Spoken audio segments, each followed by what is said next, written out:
Live from New Delhi, you're watching DD India Live, India's voice to the world. I'm Amritpal Singh. Coming up in the next 30 minutes, India's middle class is confident and determined to drive the country's journey towards development, says Prime Minister Narendra Modi.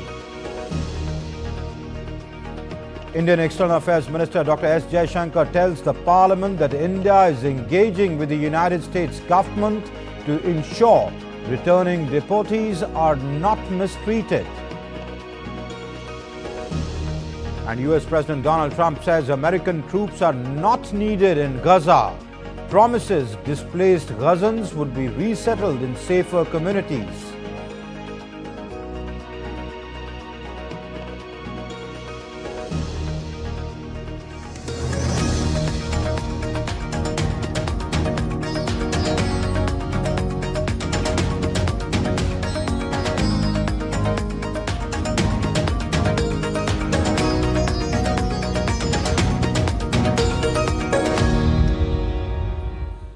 In his reply to the upper house of the Indian Parliament to the debate on the motion of thanks on the President's address, Prime Minister Narendra Modi spoke on a number of issues, highlighting the government's initiative for progress in the country. Prime Minister spoke about the firm stand taken by his government on the Uniform Civil Code. मैं आज बड़े संतोष के साथ कह सकता हूं कि हमारे संविधान निर्माताओं की जो भावना थी, उसी का आदर करते हुए, उसी से प्रेरणा लेते हुए हम आज आगे बढ़ रहे हैं। कुछ लोगों को लगता होगा ये यूसीसी क्या लाए हैं, लेकिन जो संविधान सभा की डिबेट पढ़ेंगे उनको पता चलेगा कि हम उस भावना का यहाँ लाने का प्रयास कर रहे हैं। कुछ लोगों की राजनीति आड़े आती होगी, लेकिन हम संविधान निर्माताओं की भावना को जीते हैं ना, तब जाकर के ये साहस करते हैं और कमिटमेंट के साथ पूरा करने का प्रयास करते हैं। India's External Affairs Minister Dr. S. Jaishankar made a statement in both houses of Parliament on the issue of deportation of illegal migrants by the United States. He said that the government is engaging with the Americans to ensure that deportees are not mistreated. We are, of course, engaging the U.S. government to ensure that the returning deportees are not mistreated in any manner during the flight. At the same time, the House will appreciate that our focus should be on strong crackdown on the illegal migration industry, while taking steps to ease visas for the legitimate traveler. On the basis of information provided by returning deportees about the agents and others involved, law enforcement agencies will take necessary preventive and exemplary actions. He added that it was in the collective interest of everyone to discourage illegal mobility. It is in our collective interest to encourage legal mobility and discourage illegal movement. In fact, illegal mobility and migration has many other associated activities also of an illegal nature. Moreover, those of our citizens who have been inveigled into illegal movement themselves become prey to other crimes. They are trapped into both moving and working under inhumane conditions. Members are aware that unfortunately there have even been fatalities in the course of such illegal migration. Those who have returned have also testified to their harrowing experiences. Dr. Jaishankar further clarified that the deportation of Indians who entered the United States illegally is not without precedent. Homeland Security Department data actually shows prior to 2014, their numbers, American numbers were actually close to 1,000. The numbers I have given, sir, as can be seen in the statement, are from the Bureau of Immigration, In many cases, possibly because if they were not issued emergency certificates, they may have been treated differently. Maybe they went to some other country. So I would say we should look at this in a overall manner rather than try to make clever points about which year was a little higher than which year. US President Donald Trump's administration appears to be backtracking on Wednesday after his proposal to take over Gaza sparked uproar, with the United Nations warning against ethnic cleansing in the Palestinian territory. Donald Trump's stunning proposal that the United States could take control of the Gaza Strip invited strong reactions from governments around the world. Facing a wave of criticism from Palestinians, Arab governments and world leaders, Trump's Secretary of State Marco Rubio said any transfer of Gazans would be temporary, while the White House insisted there was no commitment to sending U.S. troops. U.S. President Trump had said at Tuesday's news conference that the U.S. will take over the Gaza Strip, and he insisted Wednesday that everybody loves his proposal. I do see a long-term ownership position, and I see it bringing great stability to that part of the Middle East and maybe the entire Middle East. And everybody I've spoken to, this was not a decision made lightly. Everybody I've spoken to loves the idea of the United States owning that piece of land, developing and creating thousands of jobs with something that will be magnificent in a really magnificent area that nobody would know. But the tone changed after reactions from across the globe. Rubio said the idea was not meant as hostile, describing it as a generous move, the offer to rebuild and to be in charge of the rebuilding. It's a unique offer, one that no other country in the world has stepped up and made an offer. But I think it's one people need to think about. Seriously, it was not meant as a hostile move. It was meant as a very generous move, the offer to rebuild and to be in charge of the rebuilding of a place, many parts of which right now, even if people move back, they would have nowhere to live safely because there are still unexploded munitions and debris and rubble. White House Press Secretary Caroline Leavitt said Washington would not fund Gaza's reconstruction, adding that Trump wanted Palestinians to be only temporarily relocated out of Gaza. The United Nations warned against ethnic cleansing in Gaza. In the search for solutions, we must not make the problem worse. It is vital to stay true to the bedrock of international law. It is essential to avoid any form of ethnic cleansing. Guterres' spokesman Stefan Dujarric further reinforced the world body's view on the matter, adding that any forced displacement of people is tantamount to ethnic cleansing. Israel Prime Minister Benjamin Netanyahu has, however, welcomed the plan, urging that the idea should be pursued and implemented. But the actual idea of allowing first Gazans who want to leave, I mean, what's wrong with that? They can leave, they can then come back, they can relocate and come back, but you have to rebuild Gaza. If you want to rebuild Gaza, you can't have, this is the first good idea that I've heard. It's a remarkable idea. And I think it should be really pursued, examined, pursued, and done, because I think it will create a different future for everyone. Leaders of Egypt, UAE, Jordan, France, China and the EU have opposed the view. The European Union stressed that Gaza is an integral part of a future Palestinian state. Bureau Report, DT India. US President Donald Trump on Thursday stated that Israel would turn over the Gaza Strip to the United States after fighting ends with no US soldiers needed there. He added that the Palestinians would be resettled in safer, more beautiful communities with modern homes in the region, building on his earlier controversial remarks about Gaza's future. The Guatemalan government has agreed to ramp up the number of deportation flights it receives from the United States after a visit from Secretary of State Marco Rubio. Speaking alongside Guatemalan President Bernardo Arvelo in a joint press conference, Rubio said he had pledged U.S. support to the Central American country's efforts to return people not from Guatemala to their homeland. Since taking office on the 20th of January, President Trump has stepped up the number of migrants the U.S. deports to Latin America, including using military planes for repatriation flights. President who's made the offer today, then we'll be working on the details of all this, but the offer to increase these flights and these deportations by 40%. It's very important for us in terms of the migratory situation that we're facing.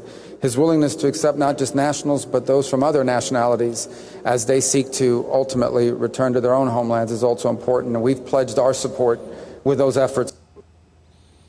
U.S. Secretary of State Marco Rubio also announced on Wednesday that he will sign a waiver for programs aimed at combating drug trafficking in collaboration with Guatemalan authorities, as these initiatives align with their national interests.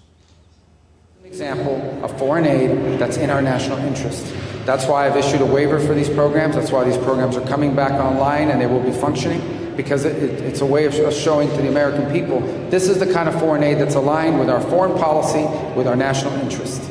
That's why we want to take the relationship Guatemala has with Taiwan and expand it beyond diplomatic relations to stronger economic ties as well in terms of bringing investment.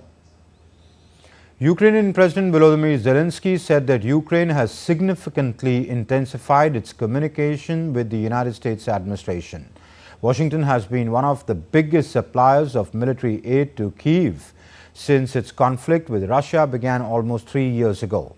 Despite this, the U.S. re-elected President Donald Trump has regularly criticized the extent of U.S. help provided to Ukraine. However, Zelensky noted that Ukraine continues to receive military aid from the United States, but there is no discussion currently about any prospective packages. We have significantly intensified our contacts with the US administration. We are also engaging in quite substantive discussions with our other partners. Ukraine needs real, lasting and guaranteed peace, as well as the means to ensure that Russia always knows what awaits those who wish harm upon Ukraine. We are open to strong diplomacy. That is exactly what we are preparing. And for this, we need the resilience of our warriors, the effectiveness of our army, and the modernization of our forces. Ukraine's military has claimed responsibility for an overnight strike on a Russian airfield in the Krasnodar region, triggering explosions and a fire. According to Ukrainian officials, the airfield is a key base for Russian drone operations and aircraft conducting missions over southern Ukraine. The attack is a part of Kyiv's ongoing efforts to disrupt Russian military capabilities. Swedish police have recovered 3 rifles near the body of a gunman responsible for one of the country's deadliest mass shootings, which left 11 people dead and several others injured. At a press conference, authorities revealed that the suspected shooter legally owned 4 guns, with 3 found beside his body when the police arrived at the scene. At the site, we have found around 10 empty magazines. A large quantity of unused ammunition was found next to the deceased perpetrator. We have a perpetrator who was found inside the school and he was not known to us from before. He has a gun license for 4 guns and all these 4 guns have now been confiscated. 3 of those weapons were next to him when police secured him inside the building. Let's now take a look at other stories making news around the world. Morocco began a campaign on Monday to vaccinate children in schools against measles, locally known as Bouharon, following a recent increase in the cases. After the school holiday, schools started checking children's health records to ensure vaccinations were received. The Ministry of National Education issued a memorandum to organize the monitoring and completion of vaccinations in schools. This campaign aims to protect children's health and curb the spread of measles. Communities in Vietnam's Phu Tho province are thriving through forest-related economic activities. Forest farmers are earning more with intensive cultivation. The district plans to expand ginseng plants cultivation and attract investments. Vietnam's plantation forests produce 30 million cubic meters of raw wood annually, generating $17 billion in exports. Revenue from the forest-related activities continues to grow, enhancing livelihoods and promoting sustainable conservation. The Made in Senegal label is booming in the capital of Senegal, Dakar, as local designers and weavers target the fashion market. Tailor Omar Niang recalls that Made in Senegal was once reserved for religious holidays. However, with public figures like President Diomaye Faye promoting African attire, Senegalese citizens are increasingly embracing locally made outfits, shedding their hesitations and boosting national pride. In Marrakesh, in Morocco, a contemporary art fair is revitalizing the local creative scene and highlighting emerging African artists on the global stage. Founder Tauria Al-Ghalal explained that this platform is among the first to be internationally showcase artists from the African continent and the diaspora. The event draws on Marrakech's rich aesthetic heritage, creating a dynamic space for African art to shine. And still to come up on DD India Live, SCO Secretary General and India's Minister of State for Foreign Affairs meet up. Marcus Stoinis retires from one-day international cricket with immediate effect.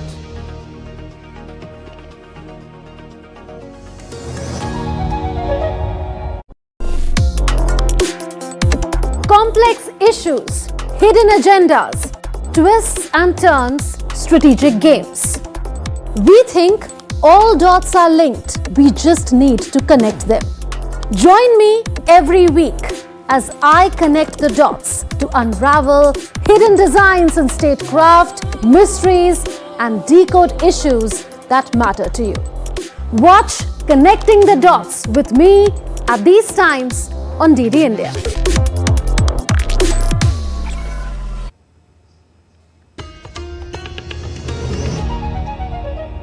You're watching DD India Live. I'm Amritpal Singh. The Secretary General of the Shanghai Cooperation Organization, or the SCO, Nurlan Yermakbev, met with India's Minister of State for External Affairs, Kirti Vardhan Singh, at the Hyderabad House in New Delhi. During the discussions, both leaders emphasized on the importance of strengthening regional cooperation under the SCO framework. The meeting also focused on setting priorities for the SCO's agenda in the coming year. This engagement was to ensure India's active role in the SCO to foster multilateral partnerships. SCO Secretary General said that the world order is changing and urged for stronger partnerships based on mutual equality, sovereignty and economic cooperation. Through an era of significant and profound changes affecting all aspects of international relations. Against the backdrop of these transformations, a new world order is emerging, opening up wide opportunities for the development of countries and strengthening partnerships. The role of Shanghai Cooperation Organization is of particular importance. And I would say, in general terms, a role of regional multilateral organizations is growing. He added that the SCO Development Strategy 2030 is in progress with talks on financial support mechanism and the establishment of a SCO university to enhance academic and cultural cooperation.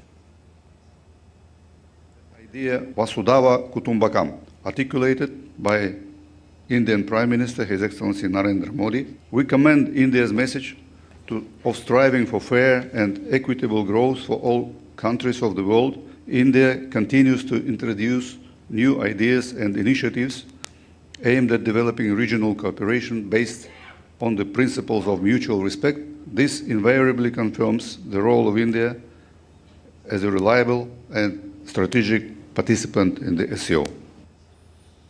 The 6th edition of the Delhi International Leather Expo will be held at the India International Convention and Expo Centre in New Delhi from February 20th and 21st this year. Following the success of Dialex 2024, the event will feature a variety of leather products including footwear, leather apparel, goods and accessories. It's going to be the biggest Dialex so far.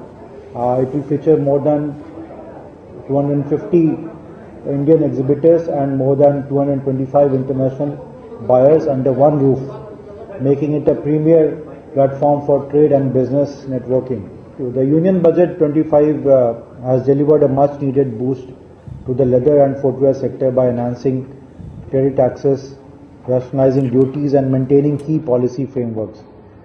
The industry is poised for significant growth with the newly introduced special package and export-oriented incentives. The 5th Joint Working Group meeting between the Ministry of Defence of India and Spain took place in New Delhi on Thursday. Both sides reviewed the ongoing bilateral defence cooperation activities and discussed the plan for multiple joint activities, including in the maritime domain.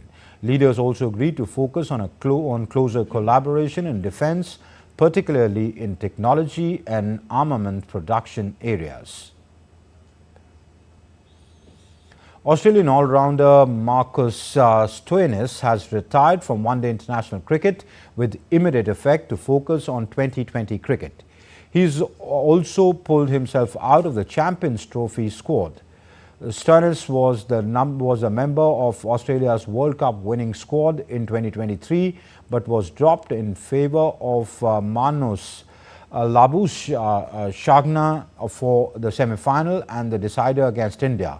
Stoinis earned a spot in the Champions Trophy squad for the tournament co-hosted by Pakistan and the United Arab Emirates. All-rounder Michelle Marsh has already been ruled out of the tournament with a lower back problem, and captain Pat Cummins is unlikely to feature due to an ankle problem. Newcastle United have reached the second League Cup final in the third season as they overwhelmed Arsenal 2-0 on Wednesday to complete a crushing 4-0 aggregate win. Arsenal surprisingly beaten 2-0 at home in the first leg, and their fate was sealed when Anthony Gordon punished a defensive error to put the hosts in cruise control. Newcastle, who have not won a major trophy since 1995, will play either Liverpool or Tottenham Hotspur in the Wembley final next month. Tottenham holds a 1-0 lead ahead of Thursday's second leg match. Four-time Olympian archer Deepika Kumari won the gold and in the individual event and silver in the team event at the National Games in Uttarakhand. In an exclusive chat with DD India's Narayan Singh, she said that India's young archers have immense potential. National Cricket Stadium in Dehradun is buzzing with the archers' performance. Right now I am joined by the veteran of the Indian archery, Deepika. Young archers are also coming up, giving a competition to the veterans like you. इसको कैसे देखते हैं? Yes, they are giving me tough competition, and I'm really happy for for them and for me also, because I'm getting more tough competition, which is support me to win international competition. Yes, so I'm very happy for me also and for them also, and in archery also. Being here in Uttarakhand for the National Games, and first time the state is hosting the National Games. So what's your opinion about the venues, about the facilities you people are getting here?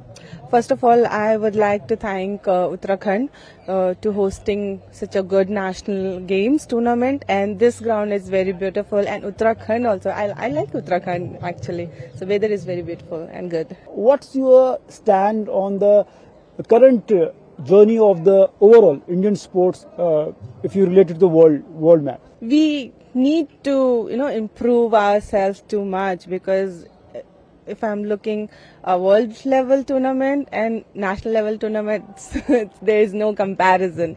So हम लोग को बहुत improve करने की ज़रूरत है. We need more competition, like international competition. I'm not talking about national competition, but yes, international competition करने की बहुत ज़रूरत है हमको. One final question, Deepika. You were there in the 4 Olympics and you have won every medal. But do you think that LA will be the place where you can get that coveted medal? Who knows? We are trying our best and I am practicing so hard. And yes, I'm looking forward to LA. Definitely. Deepika here, after winning the medal in the individual event of the archery for Jharkhand, now she is eyeing that definitely she will also win a medal at the LA Olympics. With camera person Uttam Narayan Singh, DD India, Dehradun. And that's it in this edition of DD India Live. But do let us know your thoughts on the news of the day. For those on the go, you can get all the latest news and updates from India and across the world on DD India's mobile app. The app is available both on Android and iOS platforms. Scan the QR codes that you see on your screens right now to download. We'll be back with more news as it breaks here on DD India. I'm Amrit Pal Singh. From my entire team here in Delhi, thank you very much for watching DD India Live.